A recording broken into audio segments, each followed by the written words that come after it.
Hey guys, this is Beth McKenna, the newest MILF in porn, and you're listening to Tommy Throwback Kovac on Splat from the Past.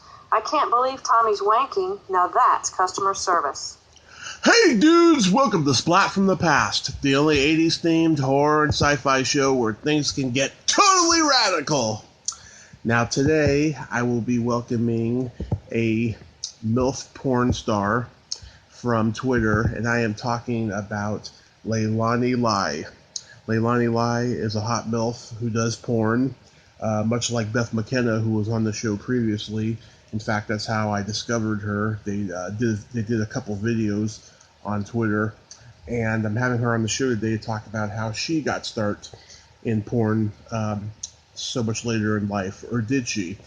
And take it from there, and it's going to be awesome. So awesome. So yeah, here is my interview with Leilani Lai.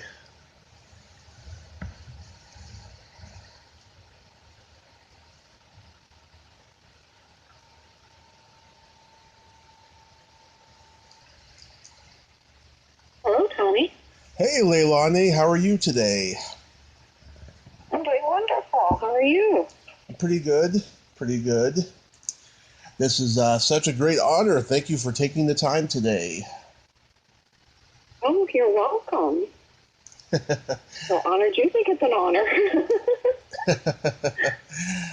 So I was on your IMDb, and it seems that your history in porn goes back almost a decade. Is that about right?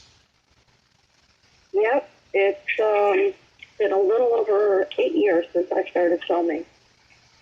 Mm-hmm. And, oh, go ahead. Yeah, about 9 years since my very first shoot was for. Yeah. What made you get into it so late? I was in the mortgage industry, mm-hmm. and 2008 happened. And I, on my commute home with my box of things, being laid off the fourth time in a row, it made me think outside the box. Right. What do I want my next career to be? So I want it to be fun. Number one, I want to enjoy it. I want to have a good time with it, because I was coming off of the worst job in my life. Mm-hmm. And I thought, well, I like sex. I really like sex. A lot. MILFs are popular. Why not try porn? Well, you know, upon research, how the fuck do you get into porn? So I started as a cam model, and about a year after being a webcam model, a talent scout found me for a score for their 40-something division, and they contacted me through the cam site, and it sounded legit for one, mm-hmm. And I said, well, what the hell? Why not see where this goes? And it ended up being real, and I did my first porn shoot, and I fell in love. Nice. And you had no interest in doing it before? Nope, never occurred to me before. Wow, that is amazing. That's just, that is a true success story. Yeah, I mean, 2008 was pretty bad. Oh, yeah. Well, considering that I was a major breadwinner at the time of the family, and, yeah, we lost everything. Had to start completely over. Wow.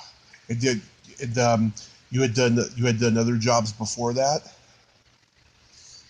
I did 10 years as a mortgage loan processor, and 10 years before that, I was in real estate.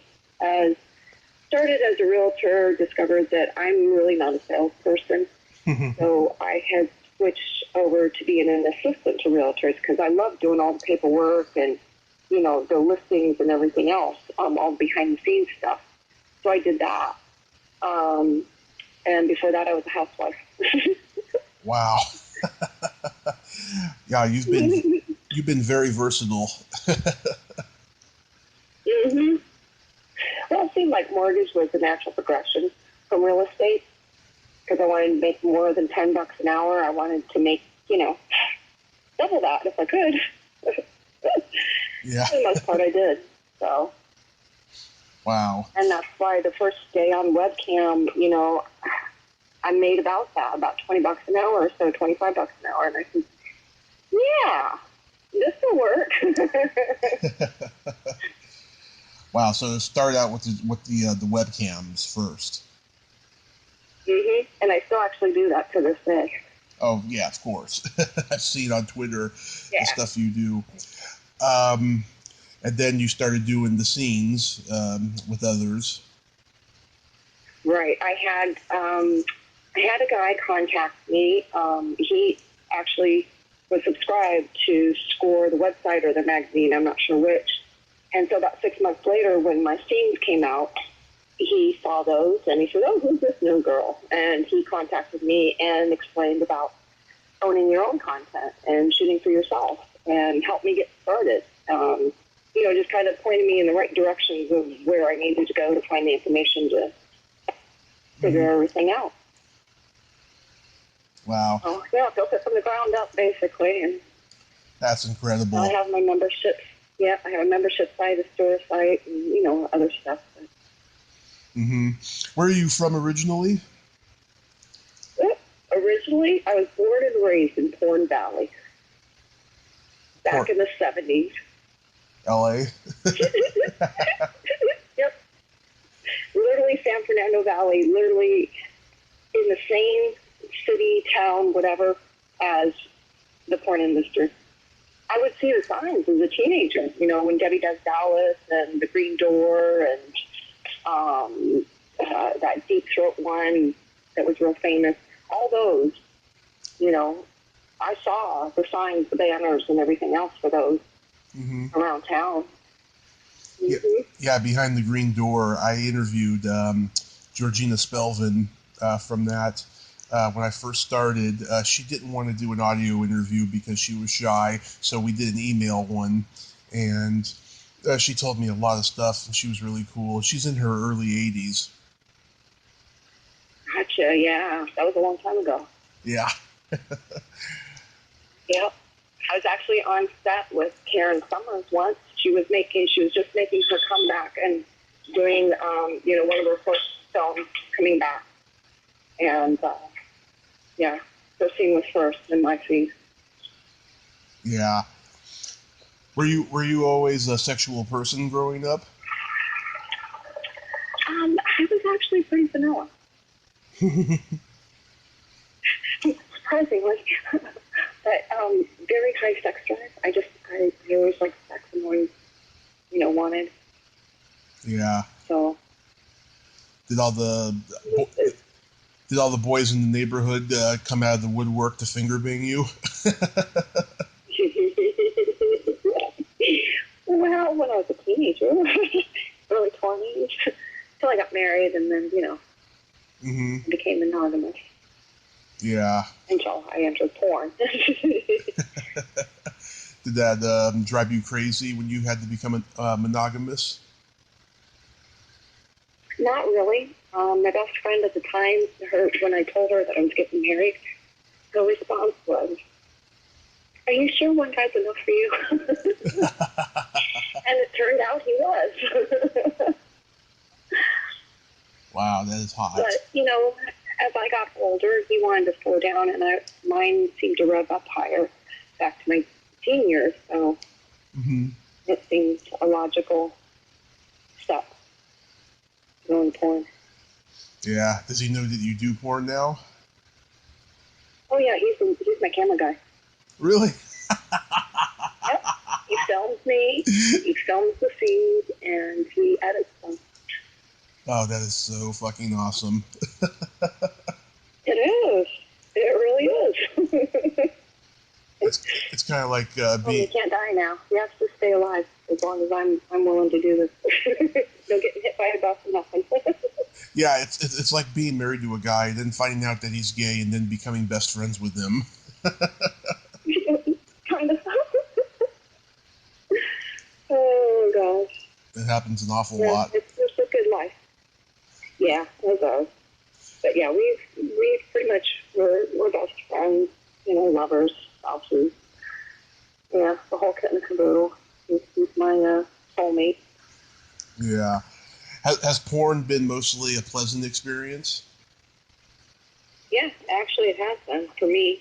I mean, there's been, some disappointment, some wrong decisions made, but overall, it led me to this point, and I am so grateful for where I'm at right now. So grateful. Yeah. I'm sure you get, though, a huge amount of creepy guys messaging you. Well, yeah, they see my scenes, and they fantasize, they dream, and some of them are brave enough to reach out and ask if that's a possibility. But no, unfortunately, it's not. So I don't do the fuck fan or just any guy that asks. I stick with industry professionals. Yeah. Now, not to say that I don't film with new people that's just coming in, but I have to see that they've actually done something, Mm-hmm. Do you get a lot of dick pics? Not so much anymore. Huh. Where I see most of the dick pics now is because I'm on two sites. I'm on Pornhub, Xvideos, and Xhamster. And I swear everybody it seems, well, not everybody, can't say that. 90% of the guys have their dick pic as their Abby. And so, you see all these friend requests and everything, and it's always dick pics. Yeah. All the way down. And it's like, no. Sorry, I don't want my friends list to be full of dick pics. Sorry. Change your picture, ask again. I like looking at dick pics, so if you ever get any, you can forward them to me. Oh, all right. Oh yeah, I got so many. And often there's some girls that actually collect them, so that when they get one, they'll send one back. Mm-hmm. And I thought, that's a really cool idea. I should have saved all of them. Yeah, you should save them. I got so many.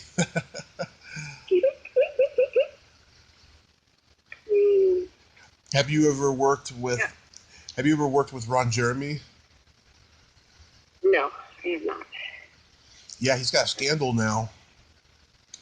Yeah, he's not one that I ever wanted to work with. Yeah. Evan Stone, I will work with in a heartbeat. Yeah. He was always my porn idol, I guess. Oh, Evan Stone's in that movie? I'll watch that one. There's a few others from his generation, but and I think some of them are still on. Tommy Gunn was another one.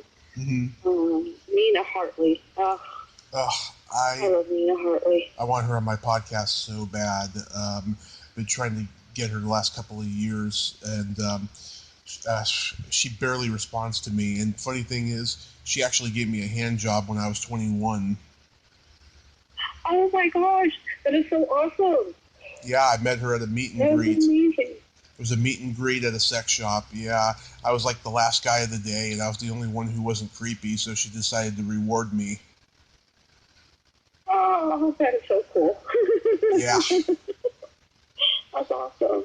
I cherish because some of my fans are really awesome. I've gotten to know them over the years. Mm-hmm.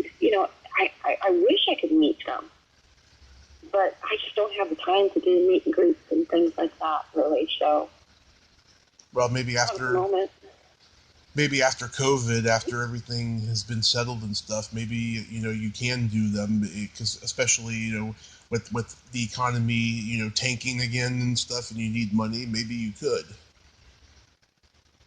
Well, that's one thing that this pandemic, this virus has taught me, is that even if I can't film, yeah, my income really didn't decrease at all. In fact, because during the time that everybody was on stay-at-home orders, that couple months, mm-hmm. I made more than normal. So my goal is to eventually stop filming and sorry fans, but I will regurgitate all my content, re-edit it and whatnot, maybe even redo the website to be classic Leilani, whatever. I'm not sure yet, but something along those lines, and just stop filming and just regurgitate. And that's my retirement income, basically. Yeah. Do you think it's trickier now to do porn because everything is online and there's no VHS, but there's very little DVD now? I think it makes it easier, to be honest. It makes it easier for those like me that are independent. They're not always shooting for big studios. They, do their own content, do their own thing. It is extremely easy now to be a content owner. Oh, yeah. When I hear what it was like before I got in, and just knowing the difference in the past 10 years, even when I first started, there wasn't a lot. There was clips for sale, or you could build your own site, or you can do the traditional path of DVDs. But it seemed like every year there would be one or two new sites, new platforms. And so now you've got so many choices that as long as you market yourself, you'll make money. Mm-hmm. Marketing is the hardest part of this job. Yeah, it is. I own my podcast. I put it up on YouTube, and it's built an audience the last 3 years. I mean, I started out with, only 5 followers. Now I got way, way more than that. And Mm-hmm. it's just been a real blessing to me. And, I hope it lasts. I mean, I've been interviewing icons in the last year and a half and stuff. And I love what I'm doing. Cool.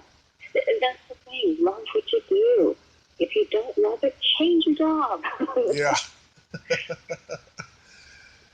So many people say fucking jobs that they don't like, they absolutely hate. It makes them miserable. Yeah. Change. I just interviewed the guy who directed Flesh Gordon, Howard Ziem. Oh, yeah.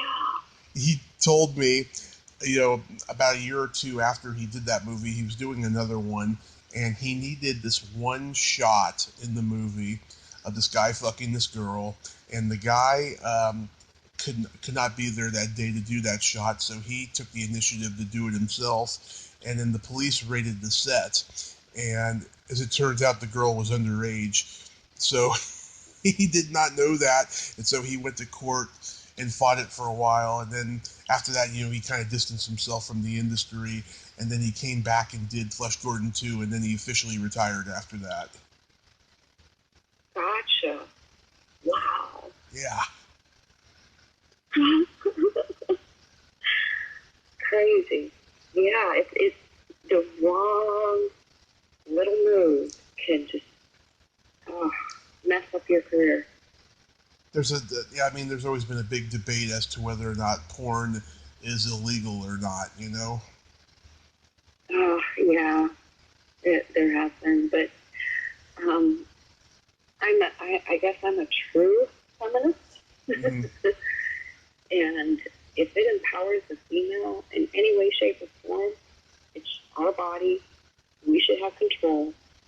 And if we decide to do this, then leave us alone and let us do this.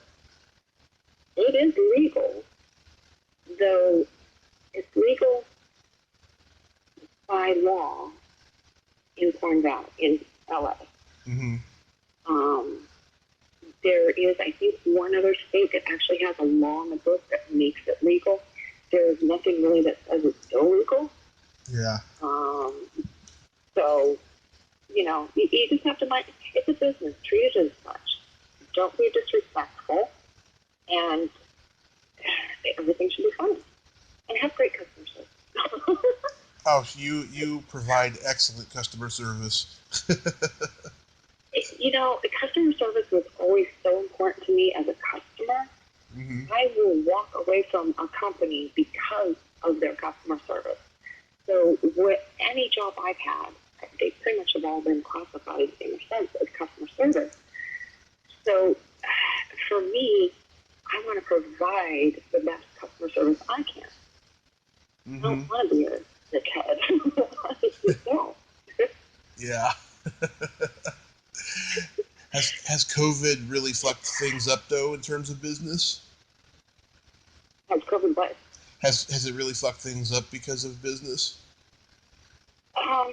It only fucked up my traveling and my shooting schedule. Okay. And obviously, we had the shutdown, and then every state is different. It's reacting so differently to this. That if I were to travel, because typically I drive, so to drive to Vegas, and I'm crossing how many states? Going through them? I don't know that I want to, because, what borders, what highways are closed going into what states are they going to take attempt and decide that you can't come in? I didn't know what I would encounter. So it's like, screw it. No traveling this year. Just not doing it. I did actually last week flew to go shoot for Private Society. So, and that went all right. Planes were pretty empty. Airports were pretty empty. It was like, that wasn't too bad. Yeah. It's kind of nice when it's empty. But for me, it's just a virus. Mortality rate is so low that I don't worry about it, but I worry about what other states are doing. So I'm just going to stay at home, do my thing. When you all get your heads out of your asses, and okay, I'll go back to normal and start traveling again. Yeah. I first found out about you when I think either Beth McKenna or you posted a video of the two of you, and that's when I started following you and stuff after that. Gotcha. Yeah, she's fabulous. She's been in a little over a year, and I caught her. She came across my timeline. I saw her just popping up. I was like, who is this new person? Yeah. Oh, yeah. I started following her, and then I reached out, and we've shot a lot together. Yeah. Shooting again in a couple of weeks. Oh, she is a gem of a lady. Both her and you are just so friendly and down to earth and very easy to get on my podcast, whereas I had to jump through hoops to get Christy Canyon, and she wasn't very nice to me. Aww. See, to me, I think it's great. When I'm asked to do podcasts or interviews of any kind, I'm always saying that. Mm-hmm. Because it's marketing. You have a different audience than I do. So why wouldn't I want to? Oh, I appreciate it. You talk to interesting people. Yeah. I did one interview, and now the guy's my writer. Really? Yeah. We just connected so well during the interview. It was supposed to last a half an hour. It ended up being almost 3 hours. I had the first screenplay I ever wrote was a porn version of Blade Runner. It was called Blade Runner. Ooh. I was 12 at the time. Oh my gosh. What an imagination. That's awesome. Oh God, I walked out of the womb a pervert, I'll tell you. Nothing wrong with that. I like perverts. Oh yeah, I was a guy who was looking up ladies' dresses, as a boy and stuff like that. I was, asking other kids to see their belly buttons, stuff like that. Mm-hmm. Oh my gosh. Yeah, I was actually raised that nudity was normal and okay. It wasn't exactly a nude household, but there was a lot of nudity, at least until the divorce. And I found out that it's really more my dad that was that way. It wasn't so much mom. She turned out to be a prude. But I had that, and for me, apparently a lot of photos and everything else, I was a little flirt. Yeah. When I was real little. Wow. And all my growing up years, I always gravitated more towards men than women. Mm-hmm. But obviously you do like women. Yeah, I do. Yeah, I do. I never got to explore that side until I got into porn. And yeah, it's been wonderful. I mean, I dabbled, but, didn't really get into it. Yeah. How good is Beth? She's fabulous. Mm-hmm.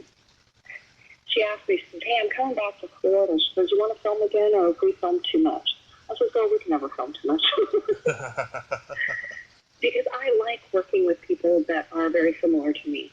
Yeah. That really enjoy it, that are down to earth and just nice people. And really get off on it, in the scene. And she's fabulous. When I make her come, oh my God, I love watching her come. Amazing. Yeah. Yeah, I mean, oh my God, I mean, she's just got such a great body on her, Mm-hmm. Yeah. And she's very tall to my shortness.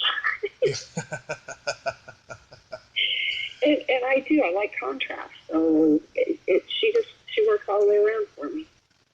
Mm-hmm. Is there anything in porn you won't do? I don't do anal.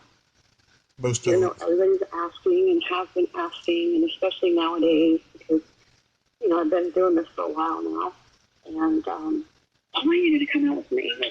When are you going to start doing anal? Because apparently models, the industry practice I've discovered is, well, I'm going to wait for my first IR. I'm going to wait for my first anal. I'm going to make people beg for it. Yeah. Why? Why? Why are you denying yourself? Yeah. But, yeah, so no, anal is something I will never do. I can't deep throat.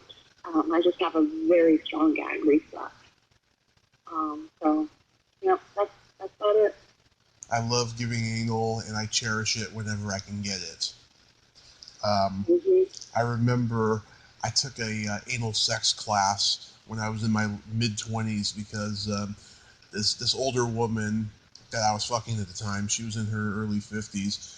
She wasn't pleased with the way I gave her anal, so she actually recommended me to this class that her friend taught, and I got to fuck her friend up the ass in front of everybody in the class, and I cherish it. I wish, that it was. I wish it wasn't professional. I would have loved to have given her a kiss to top it off. Mm-hmm. Yeah. Yeah. That was one thing that was kind of lacking in porn, I think, was kissing. Yeah. And I started having fans asking for it. So I started asking all my male co-stars, and females are no problem, no kiss. But the males, they didn't always, I don't know why. So yeah, now I'm adding kissing in, and it's great. I love to kiss. I do too. Mm-hmm. As a woman, which do you enjoy more, a G-spot or a clitoral orgasm? I prefer clitoral, but they're very hard to achieve. Yeah. Whereas penetration, G-spot orgasms, intercourse orgasms of any kind are very easy for me.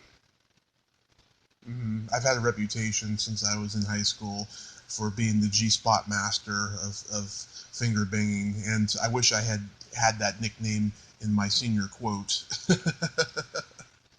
Yeah. I should have. I really should have. Yep. Yeah, I mean, I specialize in finger banging and toe sucking, which, God, I just love. I love jerking off to your feet. Oh. Now, that's one thing I will do is I do foot sessions whenever I do travel to, Exotica here in Miami or Fetish Con, or when I go to Vegas and I have a place, that I can have guys come over and have a separate room, because my husband's always around. But, for their comfort, I want to have a separate room for them to do the session. And I've done foot jobs for some of them too, so it's fun. I like it. I get to meet my fans and actually spend a good hour with them, so I can really get to know them a little bit. Mm-hmm. And I love having my feet worship. it was funny. When I first started 10 years ago on webcam, Mm-hmm. I really hadn't thought about fetishes at all, any fetish, because I didn't really have them. I just like sex. Yeah. What the fuck? So I'm on webcam my first month. Everybody's, can I see your feet? Can I see your feet? Can I see your feet? Oh my God, they're beautiful. Oh, look at this toes. Oh. They're all getting, all happy about them. And I'm just like, oh. So one day, after one day of just so many peeps with the feet, I was like, foot? I went to Google, foot, fetish, typed it in, and holy schmoly. So I learned about it. I got lucky. There was a foot producer that wanted to work with me, and I said, yeah, I'd love to. Can you, also, because I'm thinking of it as an opportunity to learn more about the fetish. Mm-hmm. And what do they like to see on video? How do I portray my feet? How do I tease them with it? I had really no clue. I was very uncomfortable with it. So I worked with him, and I told him, and I was just asking him a ton of questions. So he literally, with the shoot, guided me through step by step all the different things, how to shoot, what's like, because he actually has a foot fetish too. Yeah. I said, well, some of this is perfect. So he's telling me everything that he likes. So then I start questioning my fans on cam to get more in depth and to really learn it. And then the first time I had that producer, when he's, were shipping my feet and everything, wow, I like this. He feels good. Oh my God, he's sucking my own just so good. I'm getting into it. So I have a little bit of a foot fetish now, and I also, worship feet on camera too. So with the girls. Yeah, I try. So I'm really enjoying it. I tried in my early 20s to become a shoe salesman. I was never successful at it because I wanted to see feet. But looking back, I'm glad I didn't, because I probably could have gotten in trouble. It's very possible. Yeah. You would think that would be the perfect job for a foot fetish. That is just. Well, I'm a chronic masturbator, and I'll do it anytime, anywhere. Yep. Hey, I have some fans, but yeah. I'm at work. Wait, let me lock my office door. Oh, wait, let me step into the bathroom. Like, oh, you're so naughty. I love it. Yep. Oh my God. I'll do it anytime, anywhere, and if someone wants to watch, I'm all for it. Mm-hmm. Do you own? What's up? Oh, in high school, I always walked to some school. Mm-hmm. And one day I'm walking home, and there's this car and this pickup truck, and the guy pulls over to the curb and leans over like he's going to ask for directions or something like that, right? I'm not thinking anything bad. So I took a couple steps closer to him to hear him, and, but distance, safety. And he's jerking off. And as soon as I saw, and he saw me, he popped. And my first reaction was like, ew. And I was like, wait, come back. Can I watch more? Because, you're so trained that, oh, that's a pervert and that's terrible. But my body says, that was cool. Kind of exciting. I want to watch it again. Yeah. He drove off right away, so. Oh, yeah. So you did watch him again? Mm-hmm. No, he drove off right away. Oh, and he popped, and he saw me see it and everything, and that must have been just what he needed to pop, and then he drove off. Oh, damn it. Right? Well, I'm standing there, and all these emotions are going through me, and I'm going, wait, what? Oh, that would have been... I went home and masturbated. Did anybody see you do that? No, I only did it because Mom was still at work, and I was home alone. Your sister wasn't home from school yet either. So, yeah, because it was my job to go pick her up, walk back over to her school, and walk her home. So. Yeah, I personally, I like to let it happen organically, mostly anything sexual in general. I like to let it happen organically. I don't like to have the pressure of, oh, we're gonna we're going to meet this day and you're going to watch me, or we're going to fuck, or something like that, you know. Mhm. I think it's a lot more sexier. Porn life. Yeah. It is. In personal life, yes, absolutely. Mm-hmm. For me, I've always liked multiple partners. Oh yeah. My thrill with the sex was always that first time, that meeting somebody new, and I'm gonna have sex with this person. But it always happened organically. But now it's more like, ooh, I have somebody new coming over that I haven't fucked yet. I'm gonna fuck them. Oh yeah, and I start getting excited. Yeah. It's like, oh, somebody new. Let's see how he is. So. Yeah. Yeah. Yeah. Oh, I'm a big threesome guy, and I'm a real voyeur. I love to watch couples fuck. Mhm. Yep. I discovered that at a young age. There was like three or four couples. I can't remember now. We were all staying in a hotel because we planned on going out and drinking and everything, and so we just got a hotel to spend the night driving. And so a couple people were on the floor. A couple of the couples were on the floor. Two of them, a couple per bed. There was two beds. Mm-hmm. I got a bed. Yay! But, me and my guy were kind of fooling around a little bit because we checked in early before we were going to go out for dinner and drinks and start hitting the clubs. Yeah. And we started fooling around, and then I started hearing other couples fooling around. And I'm looking around while we're starting to fuck, and I'm seeing everybody else fuck, and that just got me. I was like, oh, it's so fucking cool. Yeah. It's just so much fun. It is, it's how it started for me. My older brother and I, we had rooms that were right next to each other, and he would bring girls home to fuck, and I would just listen. That's how it began for me. And then as I got to my 20s and stuff, I just started getting really freaky, experimental, There's a couple that I'm friends with, and whenever I'm in town, they let me watch them fuck. And that's a girl I grew up with. She's white and her husband's black, and I watched the two of them, and oh god, it's so fucking hot. Yeah, it's hot watching other people. That's why I like orgy scenes and scenes and things like that, because I get that voyeurism as well. Yeah. And I've always been an exhibitionist naturally, and without even a second thought. Even when it's pointed out to me, I still keep doing it. I bend over. I don't really stoop down, squat down. I bend over, and I always have a tendency to wear shorter dresses. Oops, you see my buns. And I was wearing thong panties. Yeah. My daughter, she was a teenager. She was like 17 or 18. Still living at home, and her boyfriend moved in. And one day she comes to me, Mom, please, for the love of God, will you please wear full panties? Wait, what? Why? Wait, what? Why? Why are you asking me this? Because my boyfriend's always staring at you when you bend over. Oh. Oops. Sorry. I know, Mom, you can't help it. It's just you, but just wear full pants. Okay.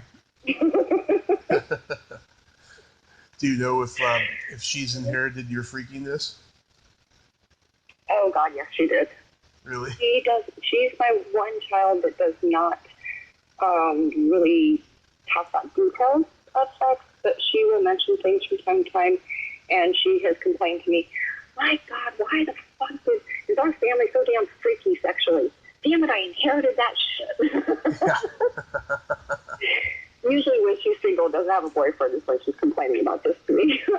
But yeah, it's kind of my father, all four of his kids that he fathered, we're all sexual freaks.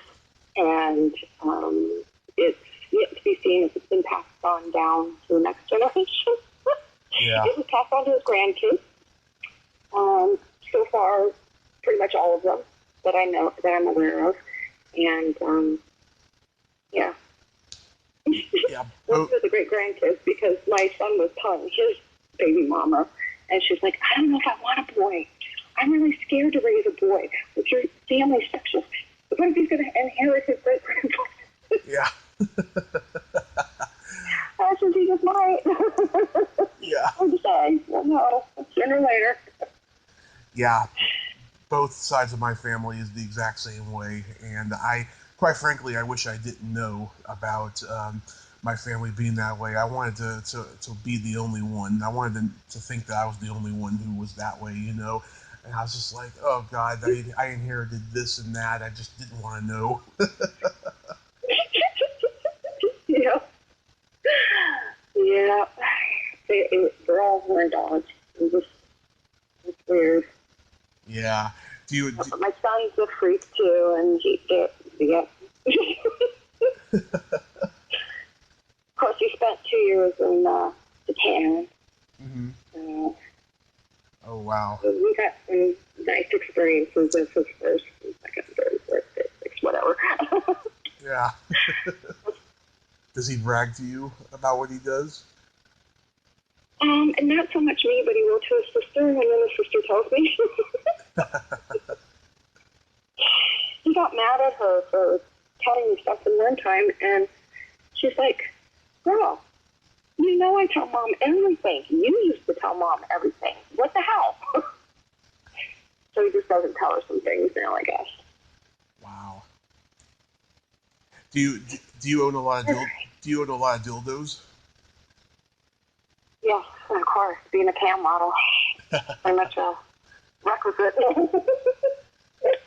And honestly, I do have several. I had broken a couple, so I tried different ones until I could find, an exact replacement. Yeah. Because there's certain ones that I just really like. And so I'll keep using those. Fans will buy me some. Sometimes they're great. I had one that was fabulous, and I freaking broke it. Tile floors and glass dildos do not go well. That was my klutzy fingers. So, yeah. But I do have quite a few. Yeah, I do too. I own many, and I used to carry one with me just in case I met a girl somewhere at a bar or something. I want to give. I've actually have a couple that I use when I know I'm going to be fucking somebody really big. Mm-hmm. Kind of open myself up a little bit for them. Yeah. To see, yeah, because sometimes I had the largest dick of my life a couple weeks ago when I shot for Private Society. Mm-hmm. Holy crap. Wow. 8.5 inch circumference. When he told me that, I went, you're what? Fuck. Okay, I hope I can do this thing. Shit. But he did work it in there, so we did have a discussion because he was so big, so we had to talk before the scene. And I just explained to him how to open me up, and, that it would take a bit. And he was fine, and he did a really good job of it, and I was all geeked before I knew it. I was like, all right, but you're still fucking huge. So, yeah, that was a little bit of a delicious bruising of my vagina because I fucked him 2 nights in a row. Yeah. Oh, and I could feel it the second night. It was like, oh, my God. So I told the producer Private Society, I told her, I said, you can pair me up with him again, but I don't think I can do 2 scenes with him again. I don't think I can do that 2 nights in a row. No. She laughed. She said, yeah, not many can. She was like, thank you for doing it. Yeah. Because it was supposed to be another guy, but he bailed. He's paranoid about COVID. Mm-hmm. And demanding that we take tests 24 hours before, and we're filming on a Monday. It's impossible. It's not going to happen. Sorry. Yeah. Shit. We're all flying through airports, so come on. So I have this secret game, the secret silly game that I play with guests, and how this works is this is a series of slumber party questions, and I ask you the question, you answer it, and then you ask me the exact same question, and I answer it. Okay. Leilani, are you ticklish? Yes, I am. Tommy, are you ticklish? Oh, I am baby ticklish. I love being tied up and tickled.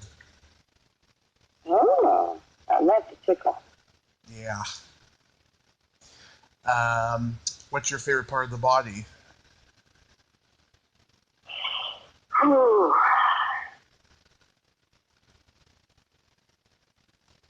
Eyes. Eyes. Mm-hmm. What's your favorite part of the body? The belly button. I should have guessed. Yeah. What color are your toenails painted? Currently, they are bare and naked. They will be painted tomorrow. Mm-hmm. And the color is called, this color is the ocean wave. That's hot. It is. It's a really fucking cool color. I love it. I'm doing a foot job on Friday, so I said, that's the color I want. I haven't done a foot job with that color yet. Oh, love it. And for me, au naturel. Ah. Last time I painted them, they were purple with sparkles. No, that's so cute. How old were you the first time you got finger banged?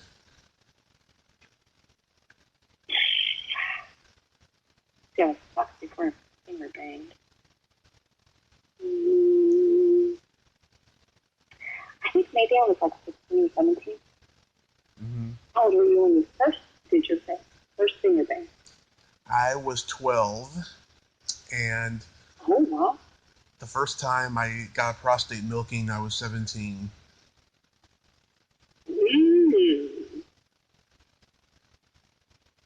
My. Yep, you definitely do it all.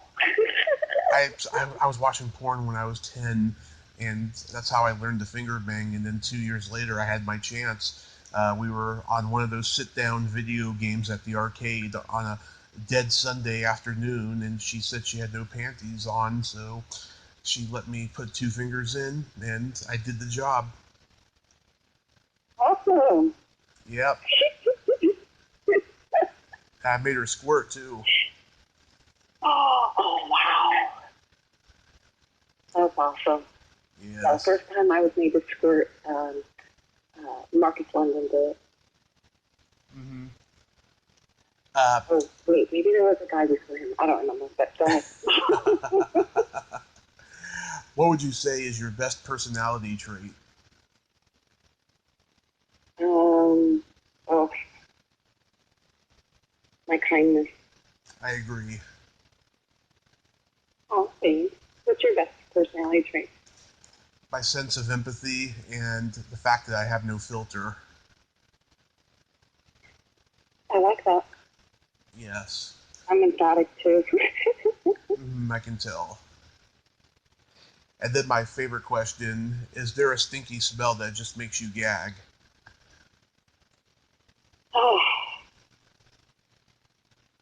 Oh, damn, the only thing that's coming to mind was cheese, but that was more when I was pregnant. It was. I love cheese, but oh my God, when I was pregnant, keep it away from me.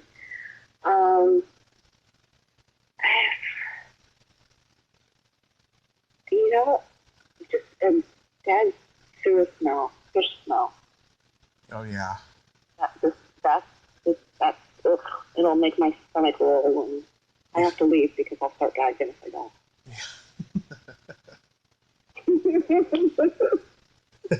We unfortunately had, we're on well water, and our water tank apparently has this stick or something in it for temperature control, I think it is. I forget what it's for.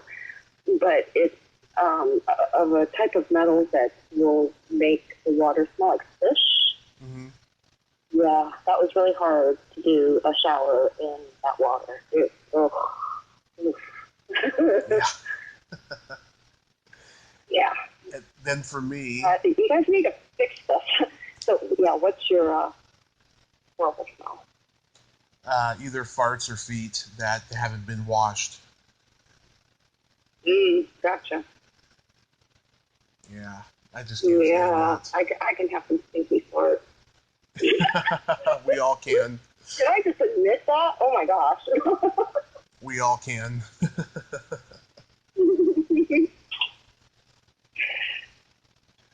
Yeah. I got some jokes for you. Oh, yeah? Mm-hmm. Cool. You know the difference between a golf ball and a G-spot? What's the difference? A man will spend 20 minutes looking for a golf ball.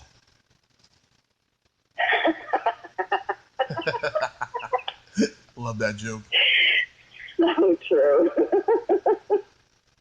Yep.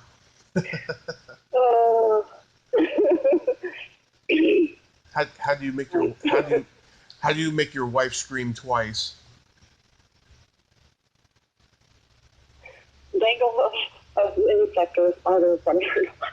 I don't know. First you fuck her up the ass, and then you wipe your dick on the curtain. Oh yeah. That'll do it.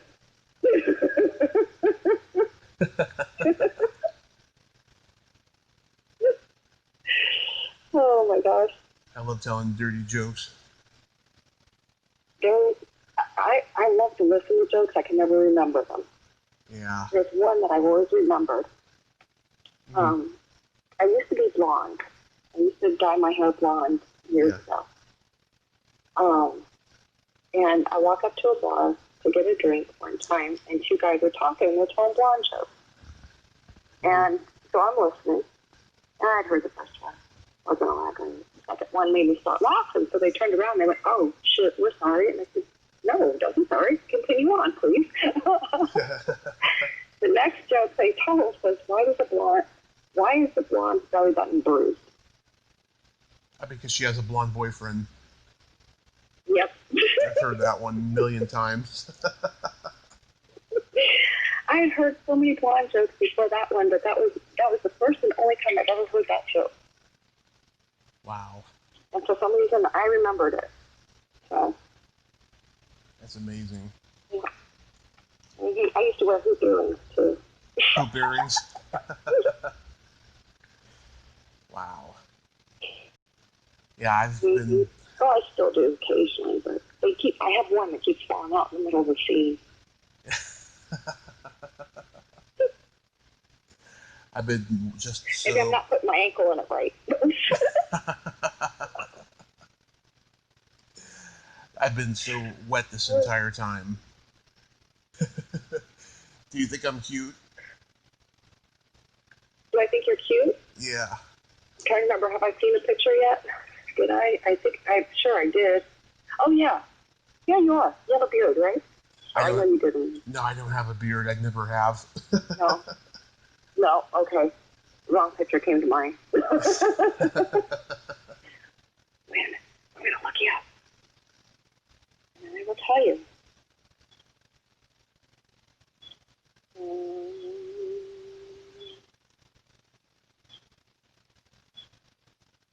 There you are. And, oh, okay.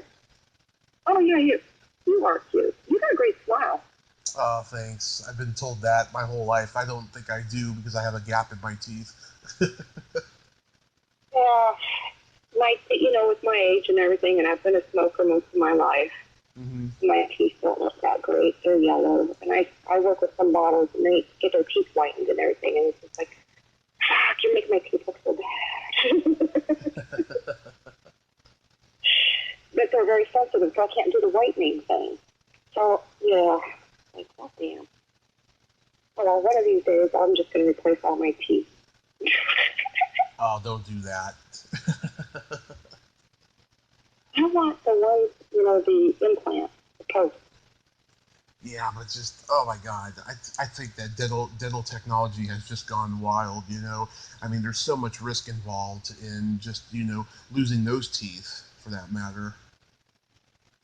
I'm already minus. They're so expensive. More than half of my molars. So. Oh, you got quite saying this kind of thing.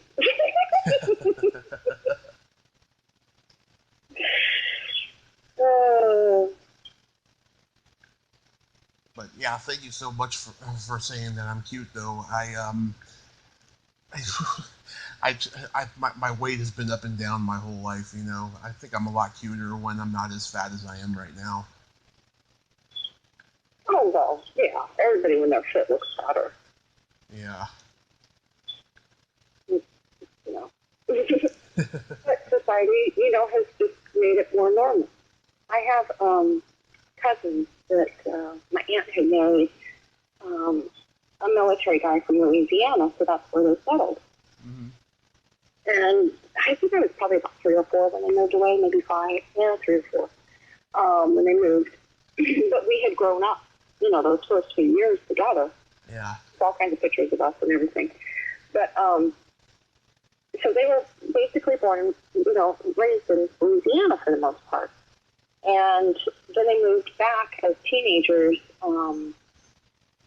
We were in our high school and college and by that time. And they moved back, and having grown up in Louisiana, they were heavier. Most people in California at the time, you know, were still on the slim fit side. Mm-hmm. And so they were, you know, she got teased a lot, my cousin. And it was, you know, in Louisiana, if you're skinny, you're unhealthy. So it was a southern thing. Mm-hmm. But, yeah. She was just built that way. She was just got big fat, big hips, always had. Yeah, I lost 130 pounds back in 2006, and it was a life-changing experience for me. Yeah, that much weight. Holy schmoly. Yeah, I lost 25. Life-changing. I lost 25 so far this year, but it's been difficult because I have metal in my leg from my car accident, so it's really hard for me to lose weight like I used to. Yeah. Well, I've discovered that I actually have to watch what I eat, watch my diet, and I never used to have to do that. It's like, oh, shit, okay. Fuck, my mother was right about one thing. Damn it. You hit 50 and it's just your body, your metabolism just slows down big time. And I've always had a very high metabolism. And that's always kind of what kept the weight off. Yeah. But it has slowed down big time since I reached my 50s. And it happens. struggle. Yeah. Well, Leilani, I thank you so much for coming on today. This has been a lot of fun. I've enjoyed it too. I'm glad you asked. Thank you. And yeah, I'll see you post your videos on Twitter. And I hope after this clusterfuck is over that you can get back to fucking without any catastrophe. You're right. Without it being a big hassle. But there's a small group that you know, is filming, so it's working. Okay. But I think so. I'm hoping next year is all back to normal. Yes. Well, Leilani, you have yourself a great day. And you too, Tommy. Enjoy. Okay. All right. Bye, darling. Bye-bye. Well, there you have it. Leilani Lai. Ain't she a sweetheart? Oh, what a nice lady, huh? Very humble, very gracious, and freaky. Great stories. Love her. If you like this video, everyone, please subscribe to my YouTube channel. Add me as a friend on Facebook. Join my Tommy Kovac comedian page on Facebook. Follow me on Twitter and Instagram and all that fun stuff. Well, that's all the time we have this week on Splat from the Past. Until next time, this is Tommy Throwback Kovac saying, there's no shame in living in the past, because the present sucks. Later, dudes.